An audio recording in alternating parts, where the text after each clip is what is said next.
الله عليه وسلم يا عبادي إني حرمت ظلما على نفسي وجعلته بينكم محرما فلا تظالموا رب اشرح لي صدري ويسر لي أمري واحلل عقدة من لساني يفقهوا قولي رب زدني علما সম্মানিত মুসাল্লিগণ ও আমার মা ও বোনেরা, সর্বপ্রথমে সেই মহান রব্বুল আলামিনের প্রশংসা আদায় করি, যিনি আমাদের সকলকেই আজকে এই পবিত্র জুমার দিনে একত্রিত হওয়ার তৌফিক দান করেছেন। আলহামদুলিল্লাহ। তারপরে পরে সালাত ও সালাম বর্ষিত হোক সকল আম্বিয়া ও রসুলগণের ওপর, বিশেষভাবে আমাদের প্রিয় নবী মুহাম্মদুর রাসূলুল্লাহ সাল্লাল্লাহু আলাইহি ওয়াসাল্লামের ওপর। আল্লাহুম্মা সাল্লি ওয়া সাল্লিম আলা নাবিয়্যিনা মুহাম্মাদিন সাল্লাল্লাহু আলাইহি ওয়াসাল্লাম। সম্মানিত উপস্থিতি, আজকে আমাদের বিষয়বস্তু হচ্ছে জালিমের ভয়াবহ পরিণাম। জালিমের দুনিয়া এবং আখিরাতে বড়ই ভয়ানক পরিণাম রয়েছে। এটা জালিম চিন্তাও করতে পারে না। যদি তাদের এই পরিণাম বলে চিন্তা থাকতো, ভয় থাকতো আল্লাহ রব্বুল আলামিনের পাকড়াও বলে, তাহলে কোনো দিন কেউ কাউরির ওপর জুলম করত না। আল্লাহ রব্বুল আলামিনের এই পরিণাম বলে তাদের যদি ভয় থাকতো, তাহলে কখনো কেউ কাউরির ওপর জুলম করত না। কারণ জুলম দিনের দিন সীমা ছড়িয়ে যাচ্ছে। এক রকমের জুলম না, বহুমুখী জুলম, বিভিন্ন রকমের জুলম। পাড়া প্রতিবেশীর জুলম, রাষ্ট্রীয় ক্ষমতার জুলম, স্বামীর জুলম স্ত্রীর ওপর, স্ত্রীর জুলম স্বামীর ওপর, এবং বাপ মায়ের জুলম অত্যাচার ছেলে মেয়ের ওপর।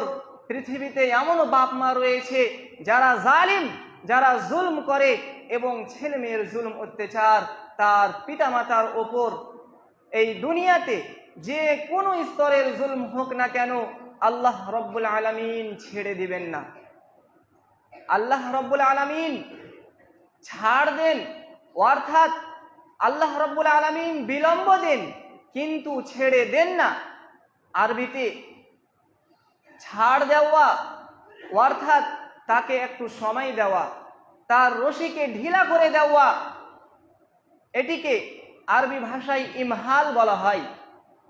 আর তার পাশাপাশি আর একটি শব্দ রয়েছে, সেটি হচ্ছে ইহমাল, অর্থাৎ ছেড়ে দেওয়া।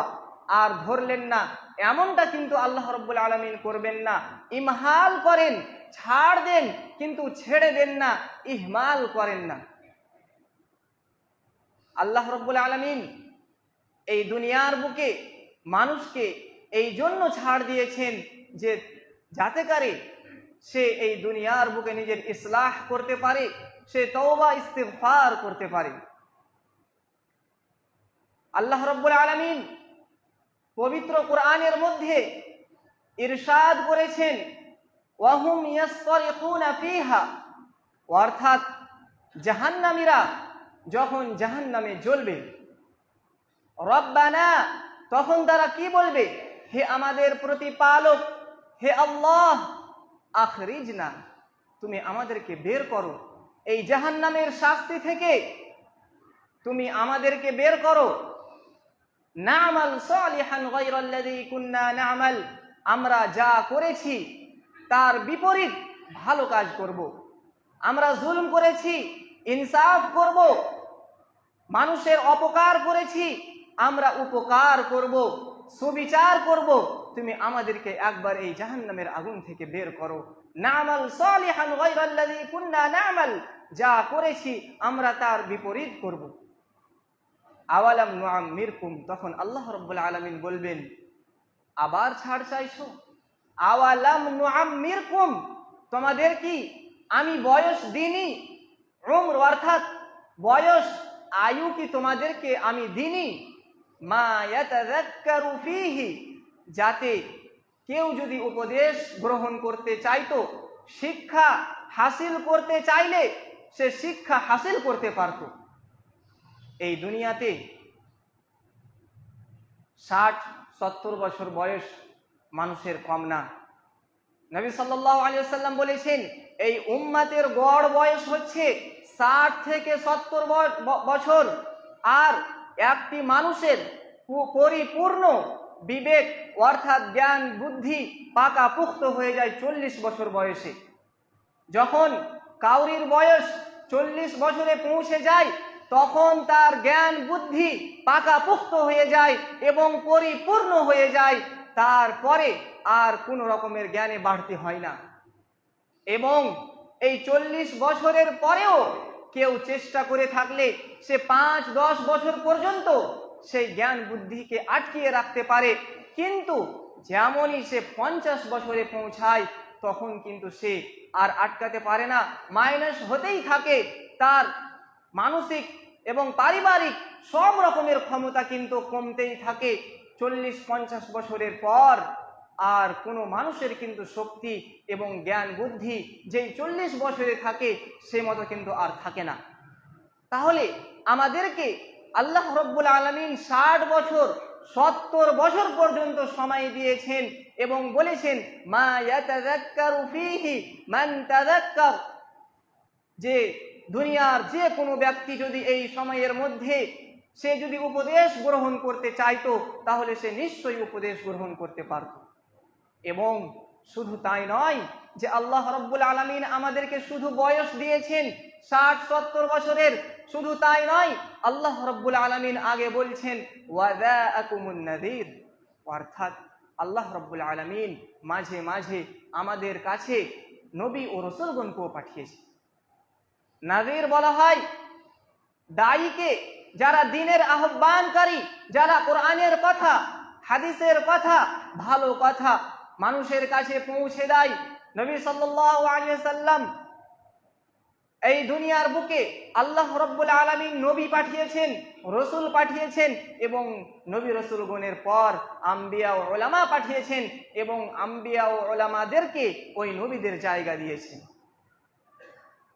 তারপরে আল্লাহ রাব্বুল আলামিন বলছেন, যখন তুমি এতটা সময় থাকতে এবং আমার নবী রাসূলগণ তোমাদেরকে অনেক রকমের সাজা থেকে, জাহান্নামের শাস্তি থেকে ভয় খেয়েছে, ভয় দেখিয়েছে, কিন্তু তোমরা ভয় করনি, এখন তোমরা কি করো? ফাযুকু ফামা লিয-যালিমিনা মিন নাসির, অর্থাৎ তোমরা জাহান্নামের শাস্তি চাইতে থাকো। ফামা লিয-যালিমিনা মিন নাসির, এবং এই জালিমদের জন্য সেখানে কোনো সাহায্যকারী থাকবে না। তাহলে আমরা এই আয়াতে বুঝতে পারলাম যে এই 60 বছর 70 বছর এই যে সময়টুকু আল্লাহ রাব্বুল আলামিন আমাদেরকে দিয়েছেন, আমরা যেন আল্লাহ রাব্বুল আলামিনের কাছে তওবা ইস্তিগফার করি। কারণ এই আয়াত দ্বারা বুঝতে পারলাম যে একবার মরে যাওয়ার পর আল্লাহ রাব্বুল আলামিন কিন্তু আর কোনো রকমের আমাদেরকে আর সময় দিবেন না।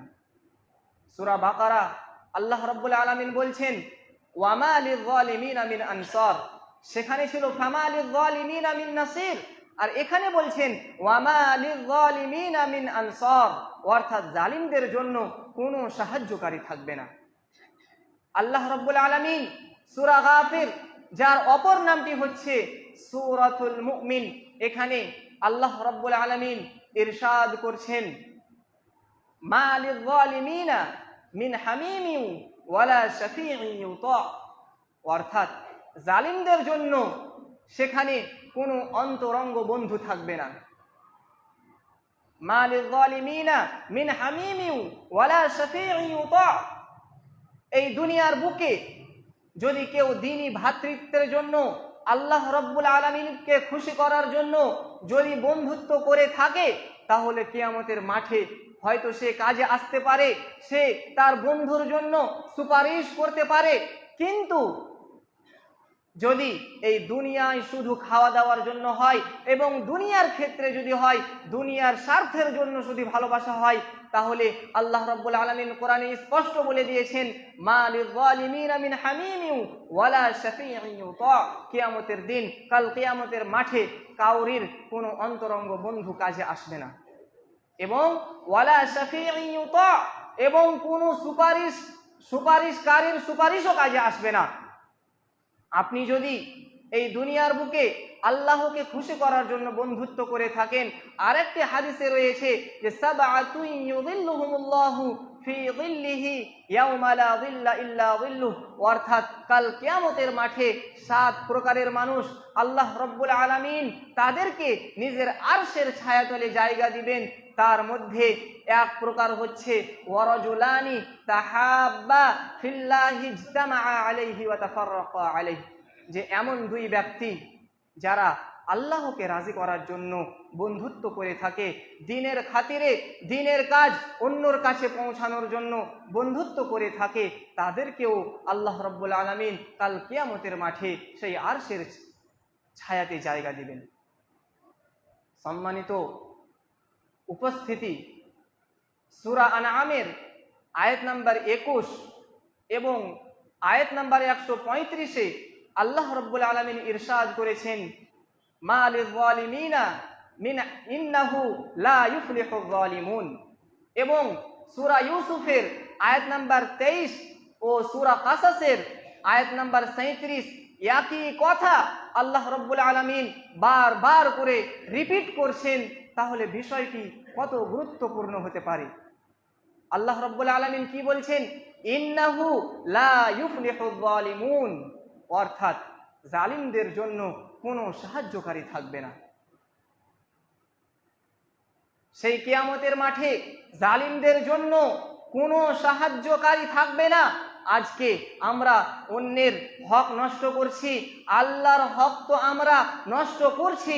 জেনা ব্যভিচার করছি, জুলম, মানুষের হক নষ্ট করছি, জুলম, আল্লাহর হক নষ্ট করছি, জুলম, ফরজ ওয়াজিব ত্যাগ করছি, জুলম। আর এই জুলমের মধ্যে সবচাইতে বড় জুলম হচ্ছে শিরক কুফরির জুলম। আল্লাহর সাথে শিরক কুফরি নাস্তিকতা সবচাইতে বড় জুলম। আল্লাহ রাব্বুল আলামিন সূরা লুকমানে ইরশাদ করছেন, ইন্নাশ শিরকা লাযুলমুন আযীম, অর্থাৎ আল্লাহর সাথে কাউকে শরীক করা, আল্লাহর সাথে শিরক করা সবচাইতে বড় জুলম। আল্লাহ যেন আমাদেরকে এই শিরক থেকে বাঁচিয়ে রাখেন, আল্লাহুম্মা আমিন। এবং তারপরে দ্বিতীয় নম্বরের যে সবচাইতে বড় জুলম, সেটি হচ্ছে মানুষকে হত্যা করা।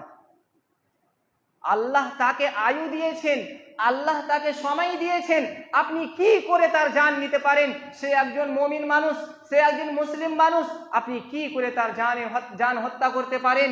আল্লাহ রাব্বুল আলামিনের পরে সবচাইতে বড় জুলম হচ্ছে আল্লাহ রাব্বুল আলামিনের সাথে শিরক করার পর সবচাইতে 2 নম্বরের যে সর্বপ্রথম জুলমটি হচ্ছে, সেটি হচ্ছে এক মুসলিম ব্যক্তির জান নিয়ে নেওয়া, হত্যা করা। নবী সাল্লাল্লাহু আলাইহি ওয়াসাল্লামের হাদিস, নবী সাল্লাল্লাহু আলাইহি ওয়াসাল্লাম ইরশাদ করছেন যে দুনিয়ার সমস্ত কিছুকে একদিকে রেখে দেওয়া হোক এবং একটি মুসলিম ব্যক্তির জান হত্যা করা একদিকে রেখে দেওয়া হোক, তাহলে সবচাইতে ভারী হবে যে আপনি একজন মুসলিম ব্যক্তির জান নিয়ে নিন। ইন্নাহু লা ইউফলিহুয যালিমুন, ফালাহ, অর্থাৎ ফালাহ নেই যারা অন্যের প্রতি জুলম করে। ফালাহ একটি আরবি শব্দ এবং এমন ব্যাপক অর্থপূর্ণ যে এই ফালাহ আজানে একমাত্র একটি ডাক রয়েছে যাতে ফালাহর কথা বলা হয়েছে। আজানের শব্দতে আমরা সকলেই শুনে থাকি হাইয়া আলাল ফালাহ, অর্থাৎ এসো ফালাহর দিকে, এসো সফলতার দিকে। হাইয়া আলাস সালাহ, এসো সালাতের দিকে, এসো নামাজের দিকে। আমরা যারা নামাজ পড়লাম তারপরেই আবার বলছে হাইয়া আলাল ফালাহ, এসো সফলতার দিকে। তাহলে এই আজানের মধ্যে এমন একটি বাক্য রয়েছে যাতে শুধুমাত্র সফলতার কথা, শুধুমাত্র ফালার কথা বলা হয়েছে। এই জন্য আল্লাহ রাব্বুল আলামিন ইমানদারদের সম্পর্কে বলেন ক্বাদ আফলাহাল মুমিনুন, অর্থাৎ ওই সব ইমানদারগণ সফল। কারা? কোন ইমানদারগণ? আল্লাযীনা হুম ফি সালাতিহিম খাশিউন, যারা তাদের নামাজে বিনয়, নম্রতা ও ভদ্রতার সাথে আল্লাহ রাব্বুল আলামিনকে রাজি করানোর জন্য নামাজ পড়ে। এমনটি নয়, হাদিসের মধ্যে রয়েছে আনতা আবুদাল্লাহা কাআন্নাকা তারাহু ফাইন লাম তাকুন তারাহু ফাইন্নাহু ইয়ারাক, অর্থাৎ তুমি ইবাদত এমন ভাবে করো যাতে করে তুমি আল্লাহ রাব্বুল আলামিনকে দেখতে পাচ্ছ। আর যদি এটা তোমার পক্ষে সম্ভব না হয়, তাহলে কম পক্ষে এতটা ভাবো, যদি আমরা আল্লাহর প্রতি ঈমান নিয়ে এসেছি, তো আমাদের কমপক্ষে এতটা চিন্তা করা দরকার, ভাবা দরকার যে আল্লাহ রাব্বুল আলামিন আমাকে দেখছে।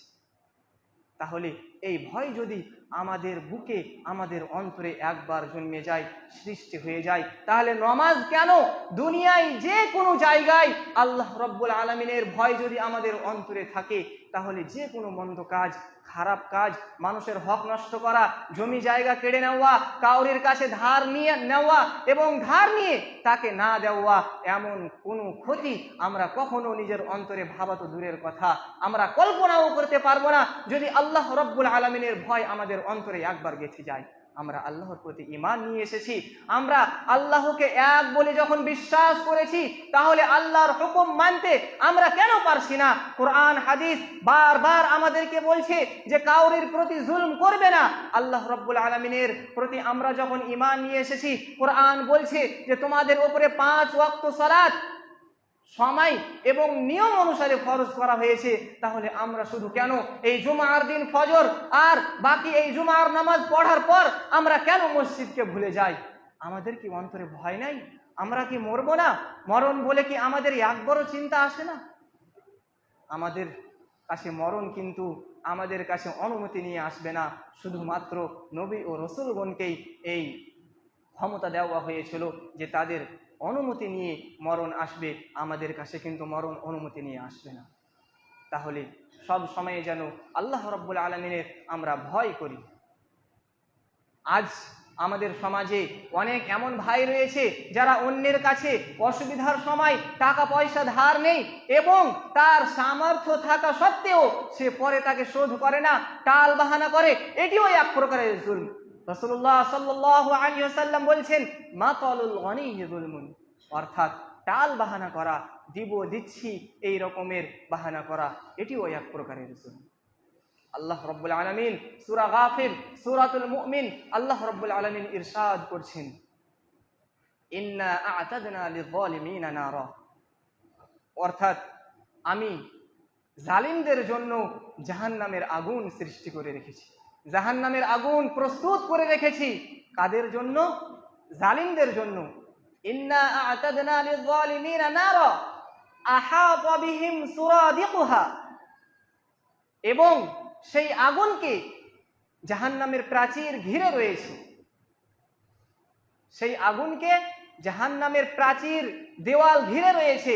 আহাতা বিহিম সুরাদিকুহা ওয়া ইন ইস্তাগীথু, এবং যখন কাফিরদেরকে, মুশরিকদেরকে, জালিমদেরকে সেই আগুনে নিক্ষেপ করা হবে, তখন তাদেরকে কিন্তু পিপাসা লাগবে, তারা কিন্তু পিপাসা বোধ করবে। যখন আগুনে কেউ জ্বলে, আমরা তো সামান্য এই দুনিয়ার বুকে একটু যদি রৌদ্র হয়, সূর্যের একটু যদি তাপিশ আমাদের ওপরে পড়ে, তাহলে আমরা কিভাবে পিপাসিত হই। আর সেই জাহান্নামের আগুনে সে জ্বলবে, তাহলে সে কি পরিমাণে পিপাসা বোধ করতে পারে। তখন ওয়া ইন ইস্তাগীথু, আল্লাহ বলছেন তখন তাদেরকে পিপাসা লাগবে। ইউগাসু বিমাইন, তাদেরকে পানি দেওয়া হবে, এমনটি নয় যে পানি দিবেন না, কিন্তু কেমন পানি? কাল মুহলি, মুহল বলা হয় যে ফ্রাই করে, ভাজি করে করে করে যেই তেল কালো হয়ে যায়, সেই উত্তপ্ত পানি তাদেরকে আল্লাহ রাব্বুল আলামিন দিবেন। কাল মুহলি ইয়াশবিল উজুহ, এবং তাদের চেহারাকে যখনই সেই পানি, সেই তেল তাদের চেহারার কাছে নিয়ে আসা হবে, তাদের চেহারাকে ভুনা করে দেওয়া হবে। অর্থাৎ সেই পানি এত গরম এবং এত উত্তপ্ত থাকবে যে তাদের চেহারা ভুনা হয়ে যাবে। বি'সাশ শারাব, কতই জঘন্য হবে সেই পানি।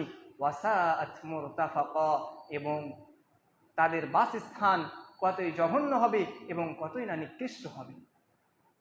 সম্মানিত উপস্থিতি, আমাদের কাছে সময় রয়েছে, আল্লাহ রব্বুল আলামিন আমাদেরকে সময় দিয়েছেন, আল্লাহ রব্বুল আলামিন আমাদেরকে ছাড় দিয়েছেন। আমরা কি দেখলাম না কয়েক বছর আগের ঘটনা?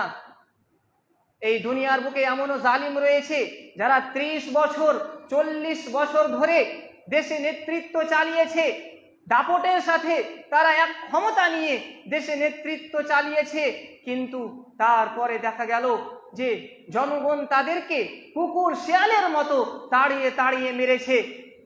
তাহলে এতে মানুষের জন্য শিক্ষা রয়েছে।